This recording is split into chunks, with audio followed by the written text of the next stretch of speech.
अरे हंस रहे हैं आप, कहा क्या हुआ? बाबा रामदेव शहीद हो गए क्या? ये काय क्या बाबा है वहाँ क्या? दोस्तों नमस्कार, मैं हूं आपका दोस्त जाहिद। आप देख रहे हैं डेली। इस वक्त हम मौजूद हैं पश्चिम बंगाल में। आपको मालूम है कि पश्चिम बंगाल से कई जगह से ये खबर आ रही है कि बीजेपी कार्यकर्ता के ऊपर जो हमला हुआ गई है, लेकिन यहाँ पे जो है बीजेपी वाले आरोप लगा रहे हैं टीएमसी वाले के ऊपर, लेकिन टीएमसी वाले कह रहे हैं कि ये बीजेपी वाले जो है खुद अपने ही लोगों को मरवा रहे हैं। तो इन्हीं मुद्दों पर बात करने के लिए हमारे साथ यहाँ पे मोहित शर्मा जो है, मोहित शर्मा से जानने की कोशिश करेंगे जिस तरीके से पश्चिम बंगाल में 12 लोगों की जान गई, इसका जिम्मेदार कौन है, आखिर पश्चिम बंगाल के अंदर ऐसा क्यों हो रहा है। तो सबसे पहला सवाल है कि अभी जो है पश्चिम बंगाल के अंदर ममता बनर्जी जीत गई हैं, लेकिन कई जगह से ये खबर आ रही है कि जो बीजेपी के कार्यकर्ता है उसके ऊपर हमला हो रहा है और उनकी दुकानें तोड़ी जा रही है, उनके घर तोड़ा जा रहा है। देखिए एक बात मुझे बताइए, बंगाल में इन्हें टीएमसी के गुंडे मारते हैं, यूपी में इन्हें समाजवादी पार्टी के गुंडे मारते हैं, बिहार में आरजेडी के गुंडे मारते हैं, महाराष्ट्र में इन्हें शिवसेना के गुंडे मारते हैं। तो जब पूरे देश में आपको जनता लतियाई रही है तो भैया काहे वोट मांगने जाते हैं, काहे पिटने जा रहे हैं? और आप एक बात बताइए, जब हर जगह का आपका ड्रामा है जाने के बाद में, अगर आपकी सरकार बन जाती यहाँ पर तो कोई गुंडा नहीं है। आप इतने शरीफ हैं, अपने गृह मंत्री की काला चिट्ठा निकाल के बताइए ना कि गृह मंत्री क्या थे। आपने बिना बात की देश में झमेला उत्पन्न कर रखा है। और आप एक बात बताइए, केरल में शिक्षित लोग थे तो इनकी सरकार नहीं बन पाई, बंगाल में शिक्षित लोग हैं तो इनकी सरकार नहीं बन पाई। आप ये देखिए कि देश के अंदर जहां लोग शिक्षित हैं, साक्षरता है, वहां इन जैसे गवारों को मौका नहीं मिलता है। आप एक बात बताइए, केरल के अंदर जाकर क्यों नहीं कहते बीजेपी की यहाँ पर मार रहे हैं? बोल के दिखाइए ना आप वहां पर आपकी हिम्मत क्यों नहीं होती? ये इनकी पुरानी आदत है और इनकी चाल, इनकी साजिश, इनकी कोशिश ये है कि यहाँ पर राष्ट्रपति शासन लागू कर दिया जाए। जब आपके उत्तर प्रदेश में सरेआम चाहे ब्राह्मण हो, चाहे दलित हो, चाहे मुस्लिम हो, चाहे सिख हो, चाहे आदिवासी हो, चाहे इस देश का किसान हो, जब उसको मारा और पीटा जाता है तब आप राष्ट्रपति शासन लगाने की बात नहीं करते। पूरा देश ऑक्सीजन की कमी से मर रहा है, इनको अपने धरने और प्रदर्शन करने की पड़ी हुई है। जगह जगह जाकर प्रदर्शन और भी आज फटकार लगाई है प्रधानमंत्री मोदी की। इनको जगह जगह से फटकार मिल रही है कि लोगों को, अधिकारियों को जेल में डालने से कुछ नहीं होगा। अगर अधिकारियों को जेल में डालने से ऑक्सीजन मिल जाए तो आप डालिए अधिकारियों को जेल में। मिल जाएगी क्या ऑक्सीजन? उस ऑक्सीजन के बारे में तो सोचिए। और वाकई में जनाब, इन बीजेपी के नेताओं का तो क्या कहना, पता नहीं कहां से इतनी बड़ी बड़ी कलाकारियां लाते हैं। देश में गरीब जनता को ऑक्सीजन नहीं मिल रही और उत्तर प्रदेश के ढोंगीनाथ, अपराधनाथ, उत्तर प्रदेश के मुख्यमंत्री अजय सिंह बिष्ट उर्फ योगी आदित्यनाथ, वो एक टीम का गठन कर रहे हैं गौशाला के लिए, गौशाला के लिए, गौशाला के ऑक्सीमीटर के लिए टीम का गठन कर रहे हैं। जनता मर रही है लेकिन माइंड को डाइवर्ट करने के लिए वहां पर ऑक्सीमीटर के लिए एक टीम का गठन कर रहे हैं। ये ठीक है क्या? बताइए, जनता तिल तिल करके मर रही है। 65% आबादी हिंदुओं की है, सबसे ज्यादा मरने वाला आज हिंदू है। तो क्या आप ध्यान दे रहे हैं हिंदुओं की ओर? कोर्ट से लेकर हर जगह से आपको लत्कार पड़ रही है, फटकार पड़ रही है, लेकिन आप ध्यान नहीं दे रहे। आपको तो हर जगह हिंदू खतरे में है, कहीं आपके बीजेपी के नेता खतरे में हैं। अरे भैया, आज हिंदुस्तान खतरे में है। इसके लिए तो सोच लीजिए प्रधानमंत्री मोदी जी, इसके लिए कब सोचेंगे? अच्छा, योगी आदित्यनाथ अगर गौ माता की हिफाजत कर रहे हैं तो इसमें गलत क्या है? जनता की हिफाजत नहीं करेंगे क्या? गौ माता की हिफाजत से हमें क्या दिक्कत होगी? अरे हम भी गौ माता की हिफाजत करना जानते हैं, लेकिन जनता की भी तो हिफाजत कीजिए। भगवान श्री कृष्ण ने कहा है कि नर ही नारायण है, तो कम से कम इस नर को तो देखिए, इस देश की, हिंदुस्तान की जनता को तो देखिए आप। उसके लिए तो आप देख नहीं रहे। आप क्या समझ रहे हैं? गौ माता की हिफाजत इन्हें तब याद नहीं आती कि जब गौ खतरे में आती है गोवा के अंदर, वहां नहीं याद आती क्या गौ माता की? जहां बांग्लादेश पहुंच जाते हैं वहां इन्हें गौ माता की याद नहीं आती। अगर आपको गौ माता की इतनी हिफाजत करनी है तो ऑक्सीजन भी तो मुहैया कराइए। वहां ऑक्सीमीटर लगा रहे हैं और जाके उत्तर प्रदेश में ग्राउंड रिपोर्टिंग कर लीजिए।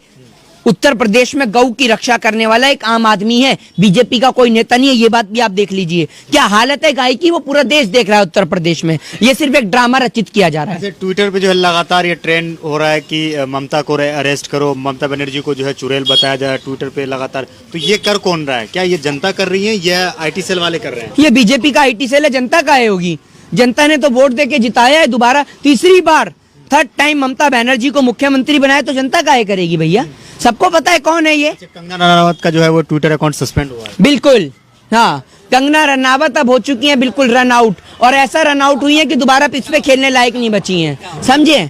वो अब आएंगी नहीं दोबारा, और बिल्कुल करना चाहिए। मोदी जी से उन्होंने एक वीडियो बनाई तो उन्होंने ये बात कही थी कि मोदी जी आपको शर्म नहीं है, हम आपके लिए आवाज उठा रहे हैं, आपके लिए लड़ रहे हैं, आज मेरे ऊपर जुल्म हो रहा है और अब चुप बैठे हुए हैं। तो मोदी जी का क्या है? मोदी जी को तो इस बात की फिक्र है कि गर्मी आ गई है, आम चूस के खाना है या काट के खाना है। अक्षय कुमार को दोबारा इंटरव्यू देंगे, उनको दोबारा बताएंगे कि आम चूस के खाऊं या काट के खाऊं। तो मोदी जी, गर्मी आ गई है, देश की गरीब जनता का खून मत चूसिए, आम आ गया है, आम को चूसिए, हमारा खून मत मोदी चूसिए। जी अपना निजी जिंदगी के बारे में बताते हैं ना, कैसे वो दिन काटते हैं, कैसे रात काटते हैं, कैसे कहाँ रहते हैं, कहाँ सोते और जनता के बारे में कौन बताएगा? जनता के लिए बताने के लिए किसी को विदेश से बुलाना पड़ेगा क्या? प्रधानमंत्री हैं, बताइए, आप अपने निजी विचार भी रखिए, लेकिन जनता की ओर भी तो कोई ध्यान दीजिए। जनता मर रही है ऑक्सीजन ध्यान दे रही है। कमी के कारण, और मोदी जी मोदी जी ध्यान तो आम चूस लो, क्या क्या ध्यान दे रहे हैं? अस्पताल के बाहर खड़े हुए हैं मोदी जी कि ऑक्सीजन की कमी हो जाए। इनकी सदस्यता लेने के लिए इनके पास हेल्पलाइन नंबर है कि बीजेपी। आपने प्रधानमंत्री को मौका ही नहीं दिया बंगाल में, तो कह रहे थे ना कि हम बंगाल में डेवलपमेंट करेंगे, यहाँ के लोगों की सुरक्षा देंगे, यहाँ पे गरीबों को रोजगार देंगे, शिक्षा देंगे। अच्छा, प्रधानमंत्री मोदी कौन सी सीट से लड़ रहे थे बंगाल में जो उन्हें मौका दिया जाता? प्रधानमंत्री किसी एक पार्टी लड़ रही अरे सुनिए, प्रधानमंत्री किसी एक स्टेट का होता है या पूरे देश का होता है? आप ये बताइए पहले, कहाँ से पत्रकारिता करते हैं बताइए। पार्टी के लिए तो लड़ रहे थे ना। क्या लड़ रहे थे पार्टी के लिए? चुनावी रैली। पार्टी के लिए लड़ रहे थे ना, जनता के लिए तो नहीं ना। आपने अपने मुंह से बोला पार्टी के लिए लड़ रहे थे, जनता के लिए नहीं ना। तो यहाँ पर जो जनता के लिए लड़ेगा उसी को तो जिताया जाएगा। प्रधानमंत्री अगर पार्टी के लिए यहाँ पे चुनावी रैली करे किसी भी स्टेट में जाकर के, वो कितना सही है? क्या पहले ऐसा होता था? एक बात मुझे बताइए, प्रधानमंत्री जी ग्राम पंचायत के इलेक्शन में पहुंच रहे हैं, जगह जगह के चुनावी प्रचार में, निगम पार्षद के काउंसलर के इलेक्शन में पहुंच रहे हैं। क्या चाहते हैं प्रधानमंत्री जी? आप देश की इकोनॉमी, जीडीपी के बारे में चर्चा करिए, कभी मन पे बात, कभी इनके चाय पे चर्चा। मोदी जी की दाढ़ी से डरा पाकिस्तान, मोदी जी से डर रहा है कोरोना। मोदी जी ने कोरोना में 19 देशों की मदद करी, 19 देशों की मदद कर दी, लेकिन उसमें भारत को ही भूल गए, समझ रहे हैं? 19 देशों की मदद करी है जनाब ने, लेकिन भारत को भूल गए। आज देश में इतना ऑक्सीजन की कमी क्यों हो रही है? ऑक्सीजन क्यों नहीं मिल पा रहा लोगों को? मन की बात मिल रही है तो ऑक्सीजन की जरूरत क्या है? जहां जहां मन की बात की जरूरत, आप मन की बात सुनते हैं? क्या आप मन की बात सुनते हैं? हमें तो ऑक्सीजन की जरूरत है, मन की बात नहीं चाहिए। मन की बात आप जैसे लोगों को चाहिए जो बीजेपी की गुलामगिरी कर रहे हैं। हाँ, जैसे पत्रकारों को चाहिए। आपने देखा ना, पत्रकार भी दम तोड़ रहे हैं अस्पताल में। तो मोदी जी के मन की बात से नहीं, अब ऑक्सीजन सिलेंडर और बेड से काम चलेगा। अच्छा, आप ये बताइए कि क्या आपको लग रहा है कि ममता बनर्जी जो है आने वाले वक्त में पीएम बन सकती है? इस देश की जनता चाहेगी तो कोई भी प्रधानमंत्री बन सकता है।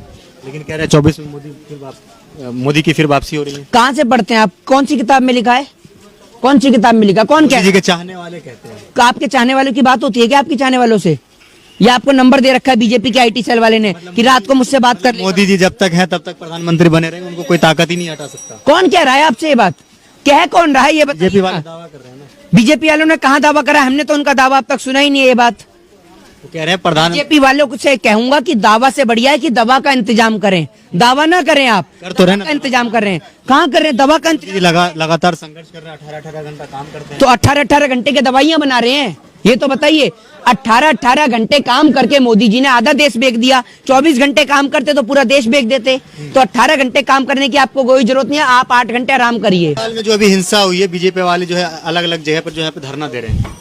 बीजेपी वालों यहाँ पे राष्ट्रपति शासन लागू करने की बात अब धारा 3 नहीं होगा जब बीजेपी वाले धरना करें हैं। और राष्ट्रपति शासन लगाने की जरूरत क्या उत्तर प्रदेश में नहीं है, जहां सरेआम एक परिवार को कुल्हाड़ी से काटा जाता है, जहां सरेआम ब्राह्मण को मारा जाता है, दलितों को मारा जाता है, मॉब लिंचिंग के नाम पर लोगों को मारा जाता है, मुस्लिमों को मारा जाता है। तो क्या वहां राष्ट्रपति शासन लगाने की जरूरत नहीं है?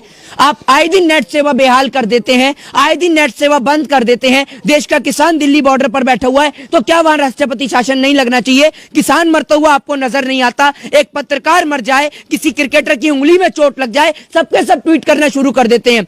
400 से ज्यादा किसान मरे।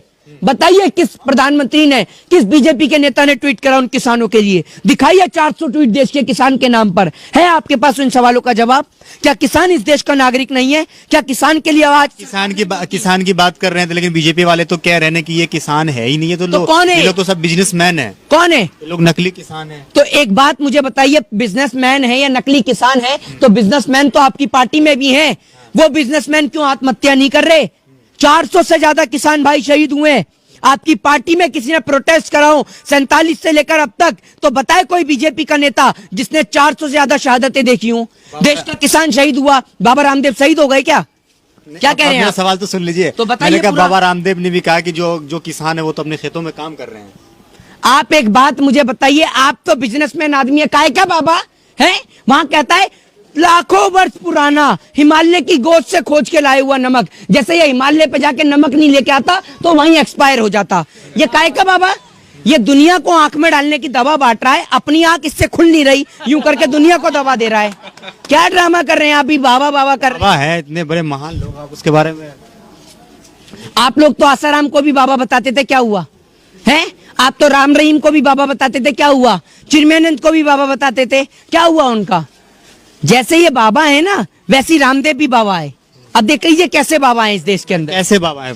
क्या फ्रॉड बाबा आदमी है, बिजनेसमैन आदमी है। कोरोना महामारी से जूझ रहा है पूरा हिंदुस्तान। बाबा रामदेव ने कहा कि पतंजलि की तरफ से लोगों को 2 टाइम का खाना मुहैया मिलेगा फ्री में अस्पताल के अंदर। कहा बाबा रामदेव ने, बताइए हूं क्या करें? कहा क्या? कहा? अरे हंस रहे हैं आप। कहा क्या? दिखा कैमरा में, दिखा। कहा क्या?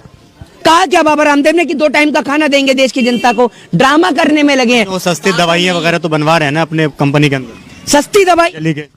किसान का मक्के का आटा 10 रुपए किलो नहीं बिकता, वो काने का मक्के का आटा 30 रुपए किलो, 20 रुपए किलो बिक रहा है। कैसे? बताओ ना आप, कैसे? काय का क्वालिटी अच्छी होती है ना।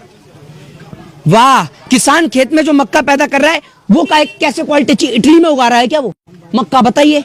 या हिंदुस्तान का मक्का, मतलब किसान का मक्के के आटे की क्वालिटी नहीं होती, ये कह रहे हैं। आखिरी सवाल आपसे पूछूंगा कि गृह मंत्री हो चाहे योगी आदित्यनाथ हो, जिस तरीके से ये कह रहे थे कि 2 मई के बाद जो टीएमसी के गुंडे हैं उसके गले में तख्ती डाल करके जो है मतलब अपने गले में तख्ती डाल करके जिंदगी की भीख मांगते रोडों पर नजर आएंगे। अमित शाह ने भी कहा कि जितने भी मतलब ये टीएमसी के गुंडे हैं या मजनू हैं वो सबको जेल में डालेंगे। 2 मई से आज 6 मई है। मजनू? आपने कहा मजनू? मजनू तो आपकी पार्टी में है। मजनू तो आपकी पार्टी में है, जो लड़कियों से मिलने के लिए जाते हैं और दूसरी मंजिल से जब कूदते हैं तो टांगे टूट जाती है। इनका नेता कतूरिया। आप काहे का मजनू बता रहे हैं? इनकी पार्टी में बलात्कारी कुलदीप सिंह सेंगर एमएलए, आप किसे कह रहे हैं भैया? और 2 मई दीदी गई का तो पता नहीं, 2 मई दीदी वापस आ गई और गए बीजेपी के नेता, और पता नहीं अभी भी इनकी टिकट कटी है नहीं कटी, क्योंकि इनके नेताओं को कोई बस की टिकट नहीं देता, तो इनको कोई एमएलए और एमपी की टिकट कहां से देगा? ये तो शुक्र है इनका पता नहीं कैसे एमपी बन गए, वरना इनके नेताओं की औकात रिक्शा और ठेला चलाने की है। वो देश की जनता चलवाएगी। बहुत बहुत शुक्रिया। बंगाल में बहुत बीजेपी के कार्यकर्ता लोग कहता था कि हमारे प्राइम मिनिस्टर जो है ये शेर है, शेर आया, ये आया। हम मानते हैं भाई आप शेर है, और उसी शेर के ऊपर में हम लोग दुर्गा ठाकुर ममता बनर्जी को बैठा के अब 500 का टिकट दे के उनको भेजा दिया। शुक्रिया, बहुत बहुत शुक्रिया। तो मेरे साथ यहाँ पे मोहित शर्मा जरूर थे, इनसे हमने बात करने की कोशिश करी। आपको क्या लगता है इस वीडियो के नीचे कमेंट करके जरूर बताएगा। वीडियो अगर आपको अच्छा लगा तो इसे लाइक और शेयर जरूर कीजिएगा। जय हिंद, जय भारत, ख्याल रखिए, हंसते रहिए, मुस्कुराते रहिए।